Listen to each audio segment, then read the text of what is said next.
Ngumo ya kiharo giki gya Kirigiti Kiambu riu ithiururukiirio ni ndai ya kuria mamirioni ma mbeca cia waaki ciathire.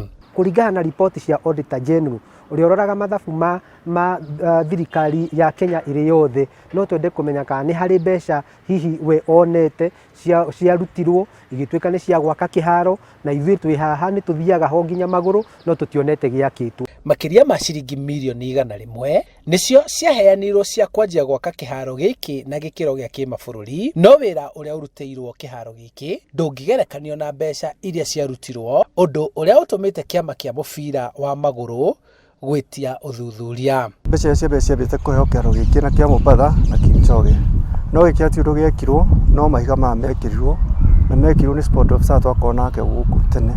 Iharo ta Gikambura, Ruiro na Kagwe ni ciakitwo no onacio itiri ciarikirira wega, no thirikari ya kaunti ya Kiambu igitetera ati yatigeirwo mathiri itari yahota kuriha kuri ene kandarathi aria maciakire, guku makiuga muoroto wao ni gutigirira ati ni kwagia na kiharo giake o wondi. Ithoni muno ati thirikari ya kaunti kiharo ta kiu, kiharo kina history nene kiagirwo gukorwo githondeketwo, na kuri andu aingi muno mangienda gupartner na thirikari ya kaunti mathondeke kiharo. Koguo mbeca iria ciaroketiirwo twagirwo tumenye ciathire ku na kiharo githondekwo. Uhuthiri muru wa mbeca, ungumania na kwaga mitaratara mirumu nicio icangiire hari kuhotomia gwa mithako kaunti-ini ino, kuona ona mwihoko wa andu ethi kugacira kimathako iharo-ini cia Kiambu uhotomaga o gwakia, ona gutuika aria nguthi ni mahotaga kwirihira iharo nja ya kaunti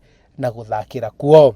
Twatumeirwo marua makuga kiharo giki ni kiahingwo na gitingithakirwo. Ngumo ya kiharo giki niyo itumite thirikari nene gukorwo ikirekereria kimanjika kia mbeca niguo kiharo giki giakwo gikinyithirie ikiro cia kimabũrũri, no ungiringithania mbeca iria ciothe cianaheanwo na wira uria urutitwo guku itingĩigana na.